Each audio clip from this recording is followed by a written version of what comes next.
안녕하세요. 특별한 공감대화의 방초록입니다. 딸이 태어나면서 인생이 바뀌었다는 엄마가 있습니다.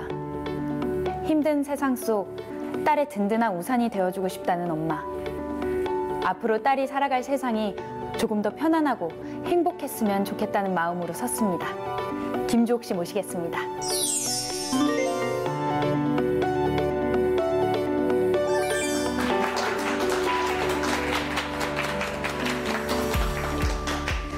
안녕하세요. 저는 7살 딸, 4살 아들 이렇게 두 아이를 두고 있는 엄마입니다. 저는 지유를 만나던 그 순간부터 지금까지 모든 순간순간 그리고 그 순간마다 느꼈던 제 모든 감정들이 기억이 나는데요. 때는 겨울이었습니다. 신랑은 지방으로 출장을 가 있었고 저는 집에서 혼자 있다가 진통이 느껴져서 산부인과로 택시를 타고 혼자 갔어요. 분만실 초인 정도 제가 직접 혼자 눌렀죠. 신랑은 그때부터 병원으로 오고 있기는 했지만 진행이 생각보다 빨라져서 저는 신랑 없이 진통을 겪고 저희 지유를 만나게 됩니다. 보통 아이가 태어나면 응애 하고 울잖아요. 근데 저희 아이는 울지 않았어요. 그래서 의사 선생님께서도 혼잣말로 그러시더라고요. 이 아이가 왜 안 울지? 그래서 제가 물었죠. 의사 선생님 무슨 이상이 있나요? 라고 물었더니 의사 선생님은 그럴 수도 있다라고 얘기를 하시더라고요. 보통 아이를 키우다 보면 육아에 너무 힘들다가도 아이가 나를 보고 한번 웃어주고 옹알이도 해주고 새로운 발달 모습을 보여주면 그 힘든 게 싹 사라진다고 하잖아요. 근데 저희는 그런 아이 키우는 즐거움을 느껴보지를 못했습니다. 아이가 눈도 마주치지 않았고요. 옹알이도 거의 없었고요.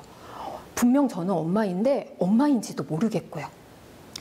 잠도 못 자지. 그 못 잔 상태에서 매일 재활치료는 다녀야 되니까 너무 피곤하고 지치더라고요. 근데 제가 그때 가장 힘들었던 것은요. 잠 못 자고 막 재활병원 다니고 그런 것보다도요. 저를 향한 시선과 말들이었습니다.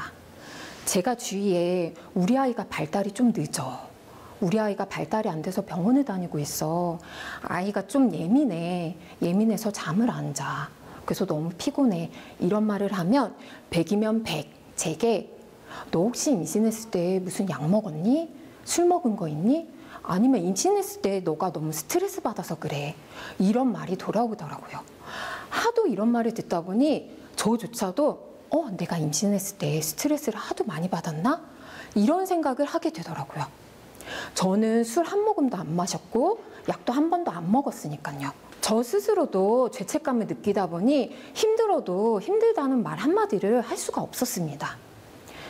그래서 아이 앞에서 울면 무너질까 봐 아이 잘 때 혼자 숨죽여서 울고요. 재활치료 가면서 운전하는 길에 아이 몰래 앞 유리를 보면서 울곤 했습니다. 저희 아이의 경우는 아이 아빠의 유전변이가 유전되어서 저희 아이가 희귀유전 질환을 가지게 된 것이거든요. 여자가 아이를 품는다 그래서 반드시 장애 원인이 여자에게만 있는 것은 아닙니다. 그리고 아이 아빠의 유전변이든 엄마의 유전변이든 출산 과정에서 사고로 인한 장애이든 원인 모르는 발달 지연이든 이것은 어느 누구의 잘못도 아닙니다.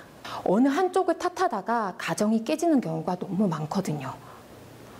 근데 장애 원인을 두고 이런저런 검사를 하는 이유는 아이의 치료 방향을 확실하게 정하고 발달을 예측하기 위한 수단일 뿐이지 어느 누구에게 책임을 돌리기 위함이 아닙니다. 그래서 저는 꼭 이 말씀을 드리고 싶습니다. 어느 누구의 잘못도 아닙니다.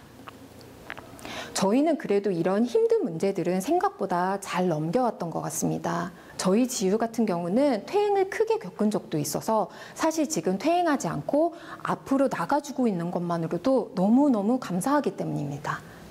아주 많이 느리긴 하지만 자기 속도대로 잘 크고 있고요.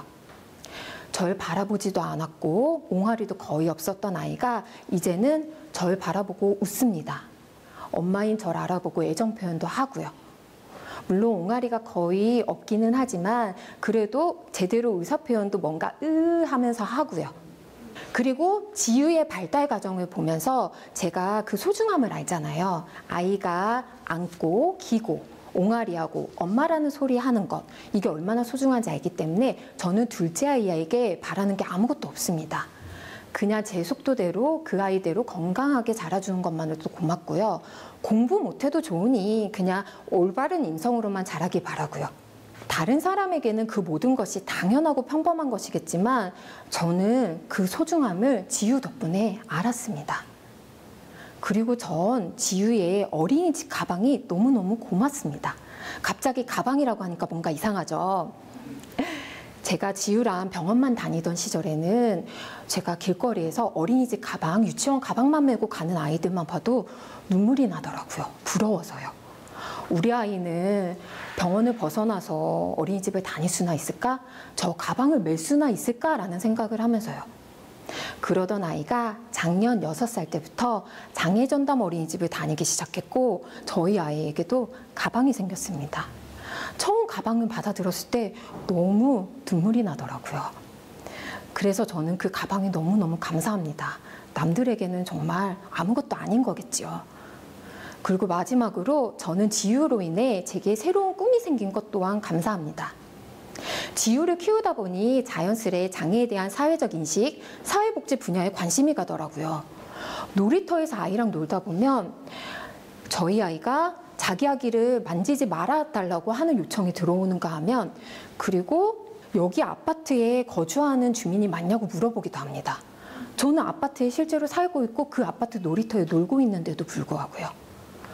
그리고 아이를 이상하게 쳐다보는 건 일상다반사고 무슨 바이러스나 돼도 피하기도 합니다.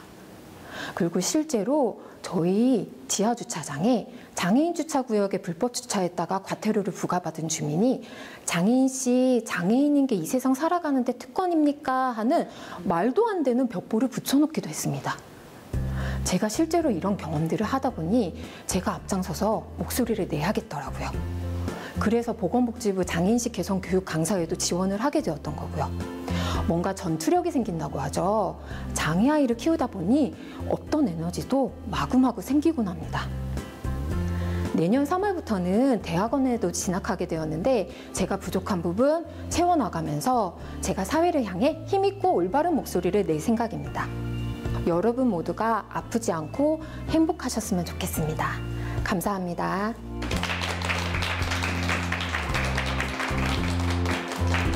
제가 살아온 얘기를 함께 나눌 수 있어서 너무 좋았고요. 사실은 이렇게 선천적인 장애를 가진 아이의 부모의 이야기는 많이 없잖아요. 그래서 제가 사회를 향해 이 목소리를 낼 수 있다는 것 자체가 영광이었고 감사했습니다.